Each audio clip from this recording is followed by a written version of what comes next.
Assalamualaikum warahmatullahi wabarakatuh. Alhamdulillah summa alhamdulillah alladzi faddalana fis sihah war raha was sa'adah wal barakah was salamah. Asyhadu an la ilaha illallah wahdahu la syarika lah wa asyhadu anna Muhammadan abduhu wa rasuluhu la nabiyya ba'dah. Allahumma shalli wa sallim wa barik wa karrim ala habibina syafi'ina qurrati ayunina wa maulana Muhammad wa ala alihi wa ashabihi wa man tabi'al huda ila yaumil qiyamah. Wa ba'd, wa qala Allah ta'ala fi kitabil karim wa huwa asdaqul qailin. A'udzu billahi minasy syaithanir rajim. Bismillahirrahmanirrahim.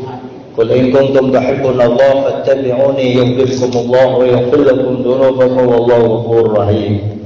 Qala aidan laqad kana lakum fi rasulillahi uswatun hasanah liman kana yarjullaha wal yawmal akhir wa dzakarallaha katsiran. Qala Rasulullah sallallahu alaihi wa alihi wasallam, man ahya sunnati faqad ahabbani wa man ahabbani kana ma'i fil jannah. Wa qala sallallahu alaihi wasallam fi hadisin akhar, ittaqilla hasama kunta wa ati sayyidul hasanah tamhu khaliqin nas bi khuluqin hasan. Sadaqallahu sadaqa rasuluh.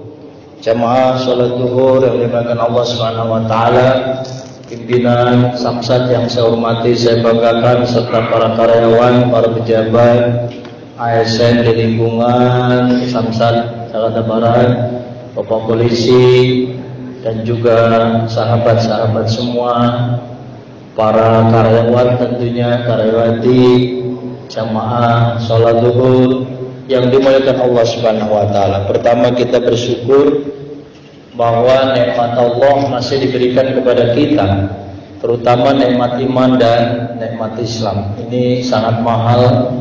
Banyak sebagian kawan-kawan kita yang tidak mensyukuri nikmat ini sehingga dia malas ibadah, lupa kepada Allah. Tapi kita selalu ingat kepada Allah, terutama ketika Allahu Akbar, kita langsung menyambut. Kalau kita ngaji di Quran, wa man ahsanu qawlan mimman da'a ila Allah, ternyata perkataan yang terbaik, yang the best itu panggilan ngajak ke jalan Allah. Maka muazin itu pahalanya luar biasa itu Pak Polisi. Adzan-adzan yang muazin di Madinah, di Mekah itu gajinya gede. Azan muazin di Indonesia ya saya ikhlasnya. Bagaimana pengurus masjid. Jadi kalau di luar negeri sengaja diambil pouring, sehingga kalau subuh itu nggak males bangun tuh Bapak. Salatul khairun minan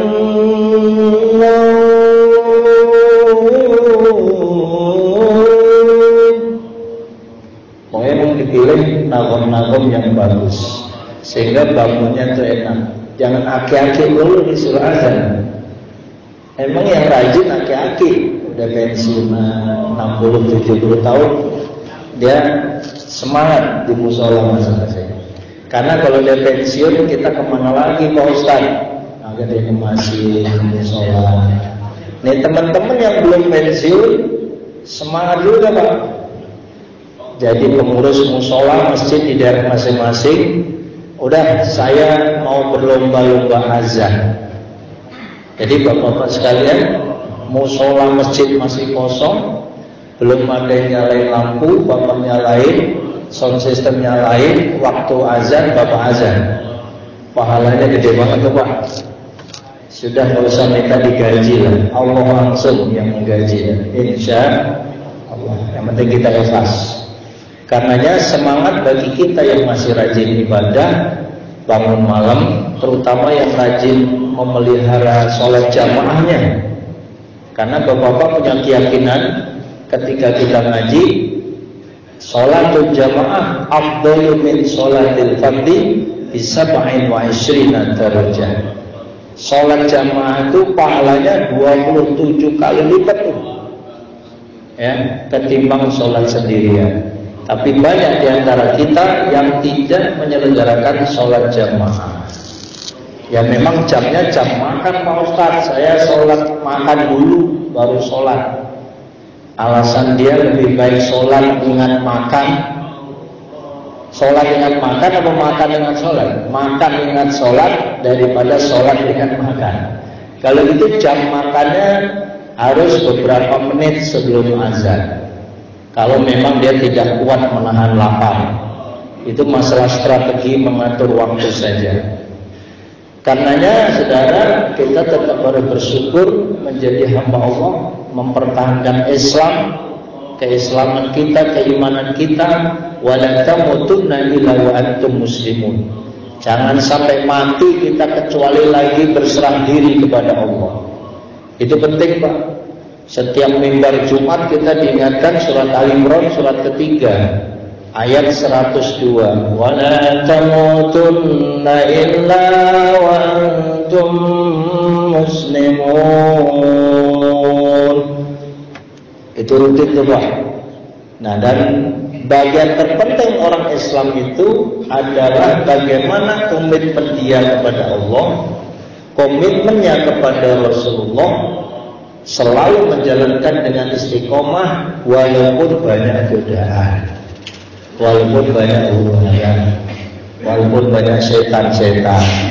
Godaan ada di internal, di rumah tangga, di lingkungan, ya kan, di masyarakat, juga di kantor.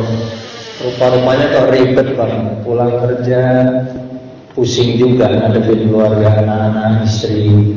Di kantor kita juga puyeng banget, kerjaan gak ada rapinya. Kalau mikirin urusan gak ada rapi-rapi Pak. Hatta matla'il fajr, sampai kita ini kembali kepada Allah, urusan memang gak ada habisnya. Maka manajemen ibadah itu harus diatur oleh diri kita sendiri. Inna sholata kanat sholal mu'minina kitaban mawquta. Sholat itu udah ada jamnya. Maka di berbagai grup yang ingatin zuhur jam sekian, maghrib sekian, isya sekian. Itu bagus mengingatkan teman-teman. Karena zuhur kita beda, kayak hari ini tadi kan lebih awal nih. Orang taunya patokan zuhur jam 12, bener nggak? Padahal zuhur bisa jadi 11.50. Enak gitu. Kalau hari Jumat sebelumnya zuhurnya 11.48, Pak Ustadz khotibnya nggak terlalu lama nanti khutbahnya. Tapi ketika dia zuhurnya jam 12, azan 5 menit, 12:05. Khotib naik mimbar 12:07. Sehingga kadang-kadang selesai 12:30, lama banget itu khutbahnya. Padahal yang lama itu karena masuk zuhurnya 12 lebih. Demikian juga ketika 12 kurang, nah ini agak leluasa. Biasanya khotib 12:04, 12:20 sudah selesai, berikut dengan imamnya. Jamaah dari Allah Subhanahu wa taala. Yang kedua, kita berselawat kepada Rasulullah sallallahu alaihi wasallam, terutama di bulan Maulid ini Bapak, bulan Rabiul Awal, bulan Rabiul Akhir. 2 bulan ini gaspol Maulid. Dan Maulid ini sebagai wujud rasa cinta kita kepada Rasulullah sallallahu alaihi wasallam. Sama-sama Allahumma shalli wa sallim ala sayyidina wa maulana Muhammadin. Sama-sama adadama bi'ilmillahi salatan daimatan bidawami mulkillahi sallallahu alaihi wasallam. Jamaah dimuliakan Allah, relevansinya bulan Maulid tentu mengingatkan kita untuk mencintai baginda Rasulullah. Bukan Bapak selama ini gak cinta, ditambah cinta. Seperti kita mencintai istri kita, anak-anak kita, bagaimana supaya cinta itu tambah? Muliakan istri, muliakan anak-anak. Apa yang membuat istri kita senang, kasih aja. Sama, kita cinta kepada baginda Rasulullah, bagaimana mengikuti ajaran Rasulullah. Rasulullah hobinya sholat jamaah, ya sholat jamaah aja. Rasulullah hobinya sedekah. Rasulullah hobinya senang menggembirakan orang. Salah satu sifat kanjeng Nabi itu daimul bisri. Selalu kedatangannya itu nyenengin orang, nggak bikin stres orang lah kira-kira. Jadi dia hadir tuh dinanti-nantikan orang. Selain Rasulullah itu figurnya bagus, badannya cakep, ya kan, ganteng, gede, nyenengin orang. Apalagi nenek-nenek. Kalau cewek-cewek itu melihat Rasulullah udah demen aja, udah ganteng, orangnya baik. Ya. Mudah-mudahan kita bisa ikuti kayak gitu. Amin. Andaikan kita nggak ganteng, Pak, nggak cakep, tapi akhlak kita yang baik, kita hadir, anak-anak senang. Kita datang ke kantor, staf-staf kantor pada senang. Wah, ini kalau bos datang pasti bawa tentengan, ini mau gorengan. Alhamdulillah. Kalau bos datang biasanya dikit-dikit ada rezeki. Kalau bos datang biasanya traktir kita. Alhamdulillah. Menyenangkan orang. Rasulullah tidak selalu dengan makanan, tidak selalu dengan uang. Bahkan beliau di tengah perjalanan perjuangan jihadnya itu kan terkadang malah sering puasa dan perutnya ditahan dengan batu, menahan lapar. Padahal Rasulullah itu istrinya ada berapa itu? Tapi kok lapar mulu? Bicara pertanyaannya, kalau lapar mulu, apakah Rasulullah punya kekuatan untuk menghadapi pertempuran dengan istrinya? Itu secara rasional gitu Pak. Sedangkan suami kalau dia misalnya mau berhubungan seks dengan istrinya, kan harus pertama kenyang, kuat fisiknya, baru dia bisa menjalankan kewajibannya sebagai seorang suami memberikan nafkah batin. Itu teorinya. Tapi Rasulullah kan, apa yang dimau oleh Rasulullah itu cash and carry kabul. Makanya hati-hati ketika Rasulullah baca Bismillahirrahmanirrahim, ente sembuh. Kalau kita kan baca tawasalnya terlalu banyak. Kalau kanjeng Nabi dengan Bismillahirrahmanirrahim sembuh.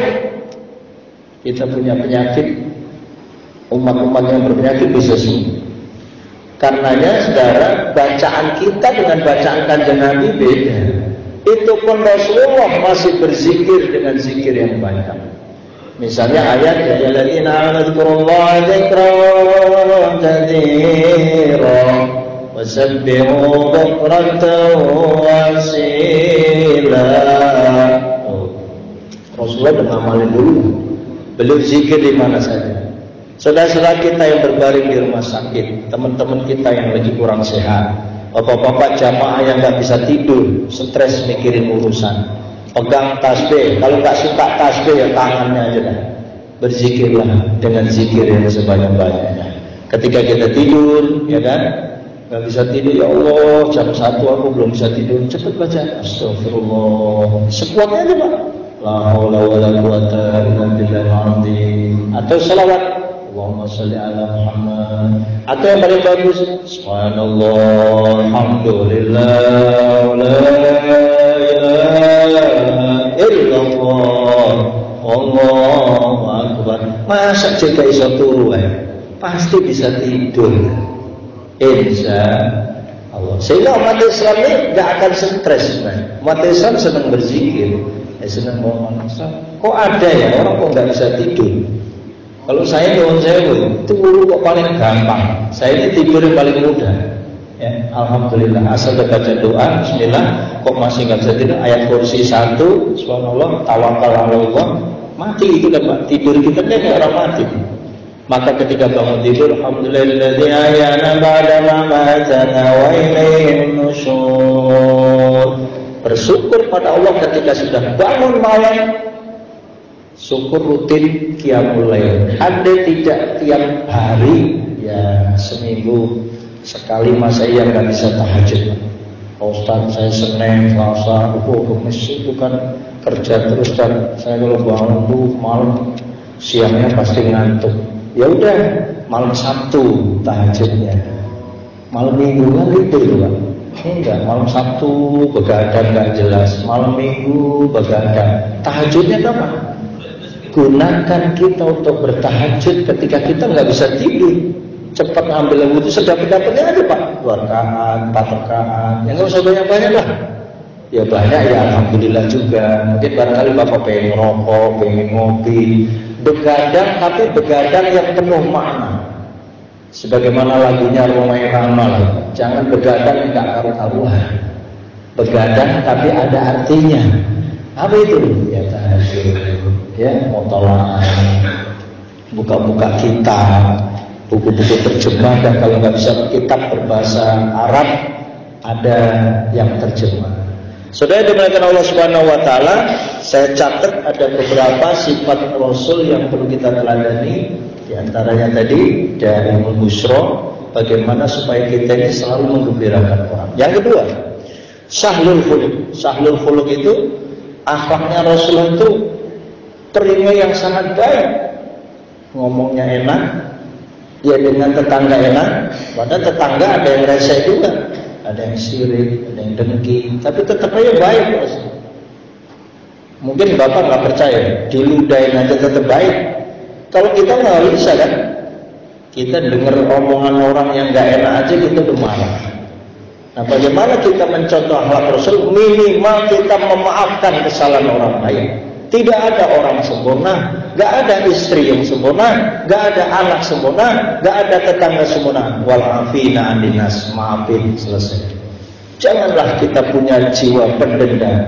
Rasain tak kalau gua jadi pejabat gua habisin. Waduh, belum jadi pejabat udah ngancem.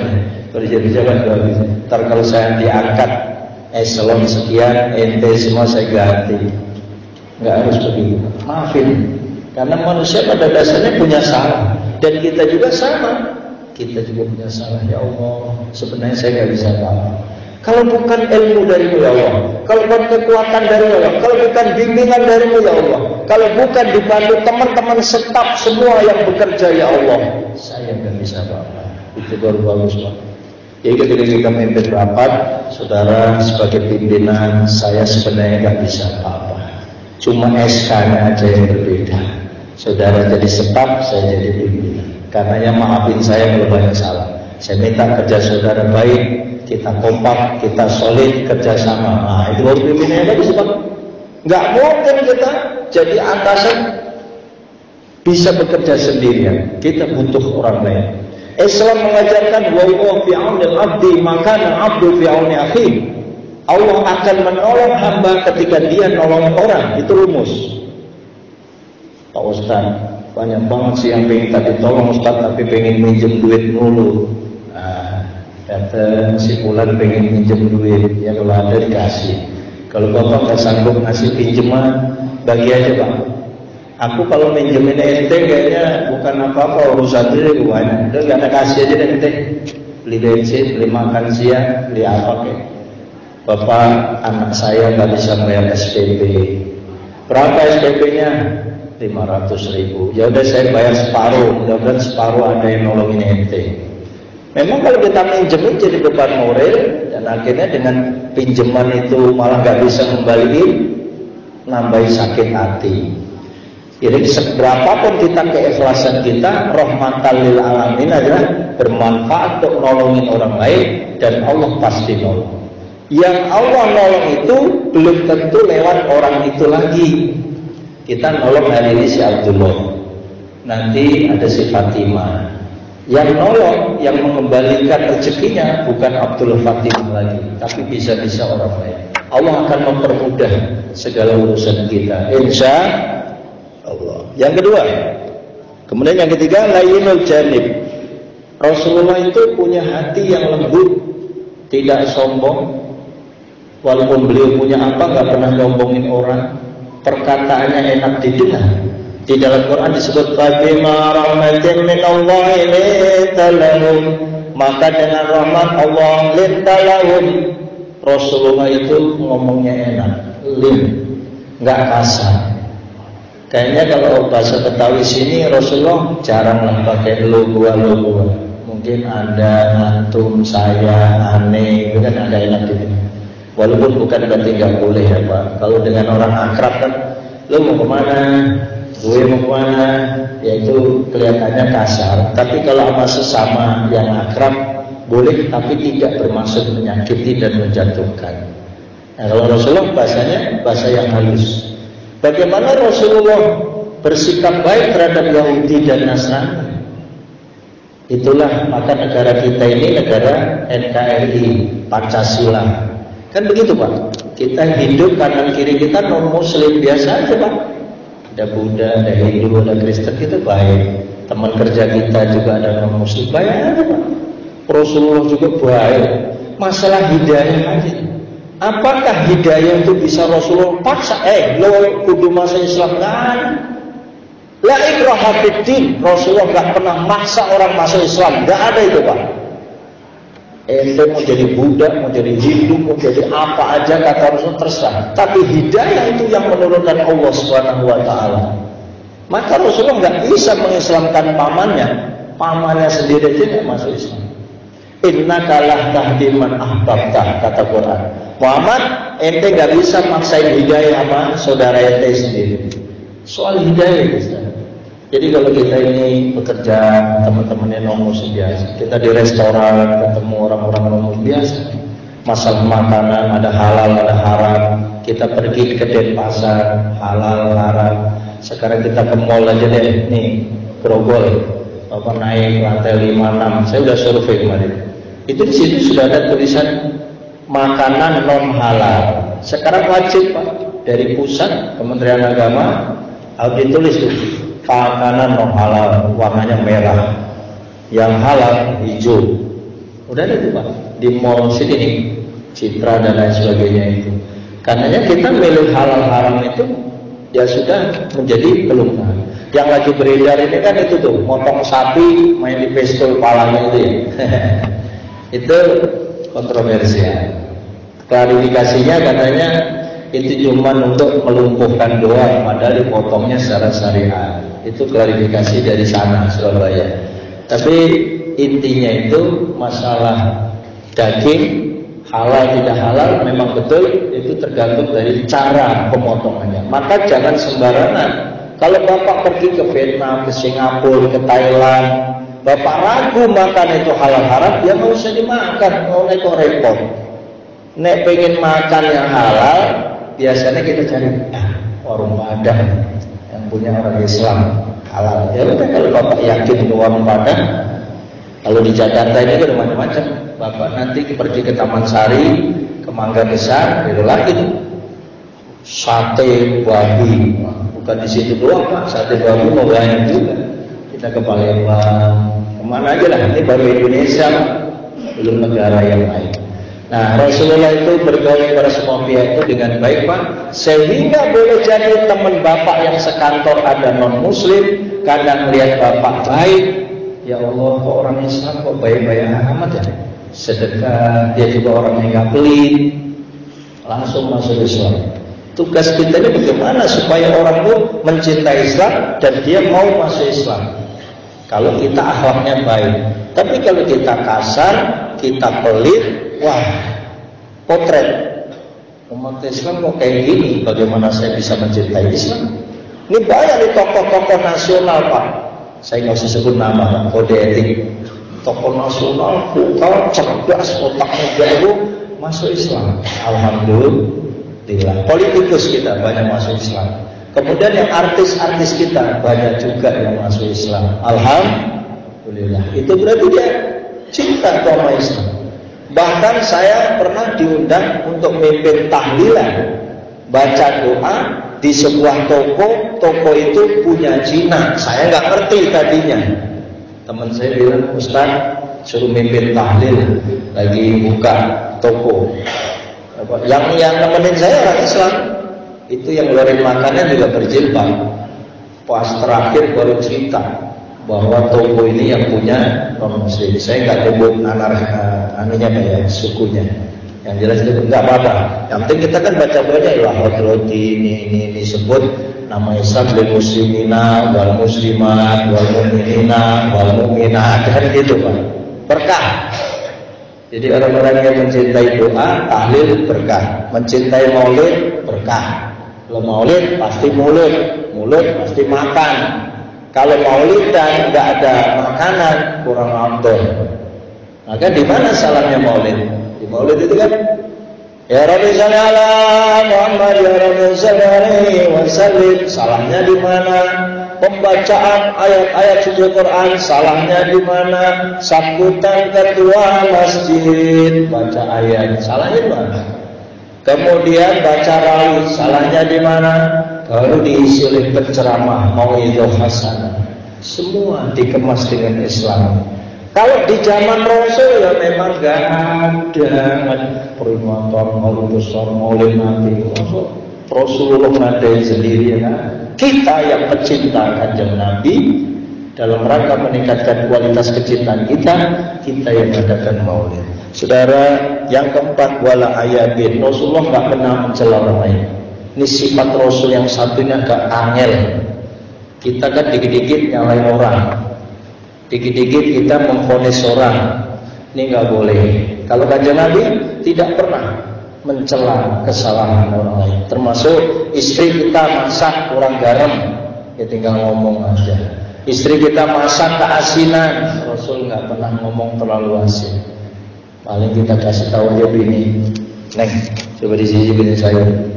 Kata istri ketika keasinan kan paling dia yang minta maaf sama kita. Insya Allah. Kita contoh tuh Pak dalam kehidupan sehari terakhir wala masakin Rasulullah nggak pernah bakhil. Artinya Rasulullah adalah orang yang dermawan. Mari kita praktekkan dalam kehidupan kita sehari-hari. Kita menjadi orang yang dermawan, tak usah gede-gede, kecil-kecil aja. Sepanjang jalan kehidupan kita pengen membantu orang. Pengemis datang, tas 1.000, 2.000 kasih.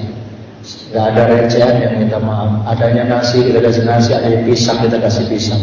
Orang yang datang tuh Pak ngerinya diutus oleh Allah itu Pak. Assalamualaikum Pak Haji. Waduh, ya Allah, kita jadi utusan Allah. Jangan malaikat. Jangan-jangan waliullah yang datang ke rumah saya, datang bawa proposal. Saat duit 10 kayak 20 kayak gocap cepet. Ada yang dari Jawa, dari Madura, dari mana aja datang. Ya Allah, kita ingat Allah aja. Ngerinya utusan Allah diutus ke kita. Apakah kita orang yang pelit atau tidak? Insya Allah Bismillah. Kalau kita ragu, proposalnya bodong, proposalnya gak bener, jangan udah nggak usah ngomong itu Pak. Serahkan nama Allah, Bapak bantunya nggak usah banyak-banyak, yang penting ikhlas. Insya Allah. Bapak mengingat waktu, mari kita tutup pengajian kita ini dengan baca sholawat untuk menambah kecintaan kita kepada Rasulullah SAW. Allahumma sholli ala Sayyidina Muhammad wa ashlimil zalimin bil zalimin. Allahumma sholli ala Sayyidina Muhammad wa ashlimil zalimin bil zalimin wa akhrijna min bainin salimin